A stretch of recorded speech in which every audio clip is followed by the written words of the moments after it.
Selanjutnya kita pelajari tentang tahapan perancangan ERD.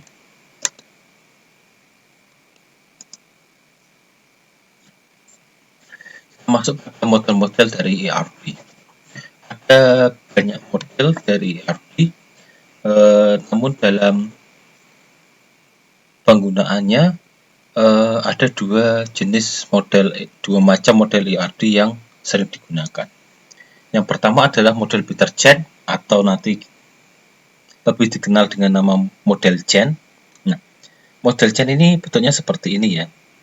Jadi ada entitasnya, kemudian masing-masing punya atribut. Juga nanti akan ada relasi antar kedua entitas tersebut. Kemudian ada derajat minimum dan derajat maksimumnya, menunjukkan seperti ini. Nah, ini adalah model dari Chen. Jadi ini mewakili entitas, yang elips mewakili atribut. Kemudian yang kedua adalah model dari James Martin atau lebih dikenal dengan nama model model Martin ya. Nah, model Martin seperti ini nantinya. Jadi setiap entitas atau setiap tabel ini akan dibuat bentuknya seperti ini. Ini bukan nama atribut ya. Ini adalah nama entitasnya. Nama entitas. Misalnya ini nama entitas. Ini nama entitas. Atau nama tabel.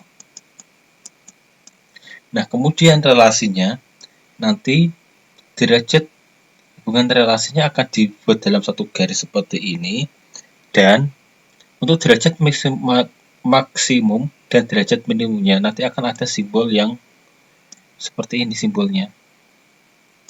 Nah, jadi perbedaannya seperti itu, namun pada dasarnya ini sama saja dalam arti tujuan penggunaan atau pemodelan untuk ERD itu sama tujuannya, dan bisa menggambarkan model ERD-nya seperti masing-masing ya. Nanti bagus yang mana, bukan bagus yang mana ya. Jadi penggunaannya itu nanti akan berbeda. Dalam tahap perancangan atau kita membuat oret-oretan ya, model Chen ini yang paling banyak digunakan. Dan nantinya dalam pembelajaran ini akan dipelajari yang pembuatan berdasarkan model Chen. Seperti ini modelnya. Simbol-simbolnya juga berbeda. Sedangkan model Martin ini lebih banyak akan bisa kita temui pada diagram ERD yang di-generate dari DBMS. Jadi masing-masing DBMS itu akan punya fitur banyak ya. DBMS akan punya fitur yang dia bisa mengenerate ERD-nya. Jadi bisa muncul ERD-nya, model ERD-nya.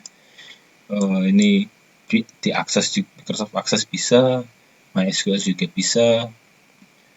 Ini ada. Jadi kalau nanti kita melihat ERD yang di-generate dari DBMS itu mengikuti model dari Martin. Namun dalam tahap pendesainan atau perancangan, model Chen ini yang lebih banyak digunakan karena simbol-simbolnya lebih mudah dan pembuatannya tidak akan terlalu rumit. Simbol-simbol dalam ERD ini, simbol ERD dengan notasi Chen ya, model Chen atau notasi Chen. Persegi panjang itu akan menunjukkan entitas kuat. Entitas kuat sudah kita bahas tadi. Persegi panjang ya entitas kuat. Kemudian ada persegi panjang yang di dalamnya, ini bordernya ada dua ya, double ya. Ini menunjukkan entitas lemah. Ini border 2 ini menunjukkan entitas lemah. Kemudian untuk atribut itu disimbolkan dengan elips. Nah, nantinya atribut itu kan ada macam-macam atribut ya. Yang atribut yang ada multi value atribut, ada yang atribut menjadi primary key, ada atribut juga yang berupa atribut turunan. Atribut-atribut itu nanti simbol akan disimbolkan, variasi simbolnya berbeda dengan variasinya berbeda. atribut yang menjadi primary key atau atribut sebagai kunci nantinya sama seperti simbol atribut biasa, namun pada nama atributnya itu nanti akan ada di underline, di garis bawah. Jadi yang di tulisan atribut ini, atribut entitas kuat dan entitas lemah, ini nanti diganti dengan namanya masing-masing. Jadi misal ada tabel mahasiswa, nanti namanya kotak ditulis mahasiswa. Ditulis mahasiswa. Misal seperti itu. Ini nanti ada entitas lemah, misalnya hobi ya. Hobi. Nah, nanti ditulis seperti itu. Atribut kunci, misal kalau dari tabel mahasiswa kan biasanya name ya, atribut kuncinya name. Name terus di garis bawah. Nah, itu menunjukkan bahwa nanti name itu merupakan atribut yang berupa primary key. Selanjutnya ada jika kita mempunyai atribut turunan dalam rancangan kita, ini bisa disimbolkan dengan elips, tapi garisnya berupa garis putus-putus. Kemudian yang atribut berupa multi-value atribut bernilai banyak, ini nanti bisa disimbolkan dengan ini ya, double, bordernya double. Kemudian ada setelah entitas dan atribut, kita masuk ke bagian simbol relasinya. Jadi relasinya begini ya, gambar belah ketupat untuk relasi. Selanjutnya jika ada juga yang disebut dengan relasi lemah. Nah, relasi lemah ini bordernya 2 seperti relasi, tapi bordernya 2. Relasi lemah ini akan menunjukkan hubungan antara entitas kuat dengan entitas lemah. Jadi kalau hubungan antar entitas, relasi antar entitas nanti disimbolkan dengan bentuk relasi yang seperti ini. Sedangkan jika ada satu entitas kuat dan satu entitas lemah, relasinya nanti digambarkan atau disimbolkan dengan simbol yang ini. Nah, kemudian ada yang disebut dengan associative entity. Ini kadang disimbolkan dengan seperti ini atau tidak, atau cukup disimbolkan dengan relasi ini ya. Jadi di sini menunjukkan relasi yang karena beberapa sebab ya, beberapa alasan atau beberapa ada keadaan tertentu sehingga relasi ini akan menjadi entitas tersendiri.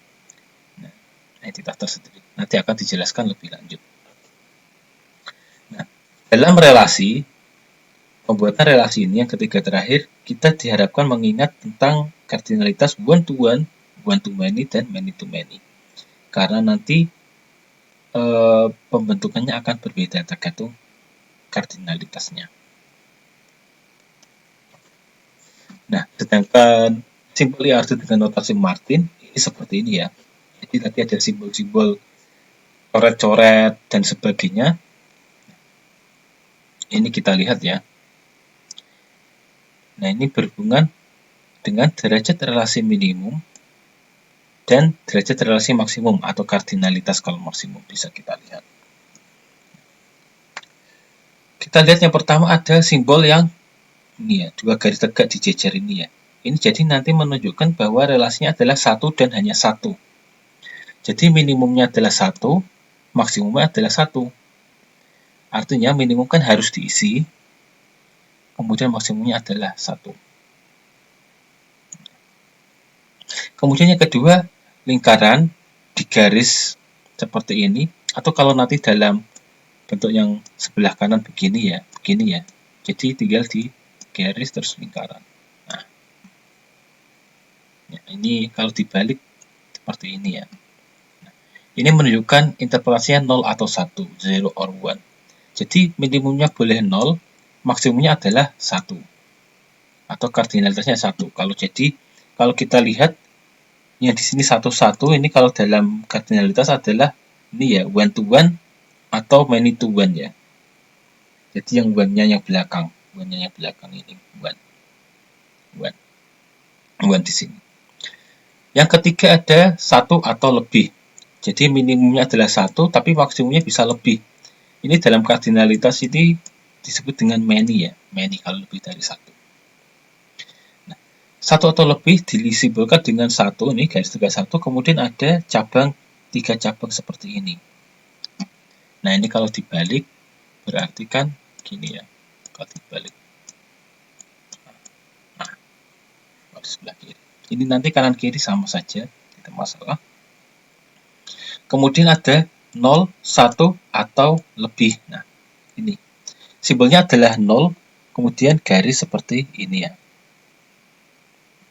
Artinya minimumnya adalah, derajat minimumnya adalah 0 ya. Dan derajat maksimumnya itu nanti berhubungan dengan many. 0 ini ya, jadi kalau ada derajat minimum 0, 2 0 di sini ya, ini boleh diisi 0 atau bisa juga diisi 1. Jadi 0 atau 1 itu boleh. Tetapi jika minimumnya adalah 1, maka dia harus diisi 1, tidak bisa diisi 0. Kemudian yang simbol ketiga ada more than one. Ya, cuma garis 3 gini ya, cabang cakar ayam 3 gini ya. Nah, kalau dibalik juga sama ya. Seperti ini. Nah, jika ada simbol seperti ini, maka simbolnya adalah lebih dari 1. Jadi ini lebih dari 1, lebih dari 1, artinya ini nanti simbolnya adalah many to many. Oke, kita lanjut. Selanjutnya yang terakhir adalah melakukan perancangan ERD. Secara umum nanti akan kita bahas pada video selanjutnya.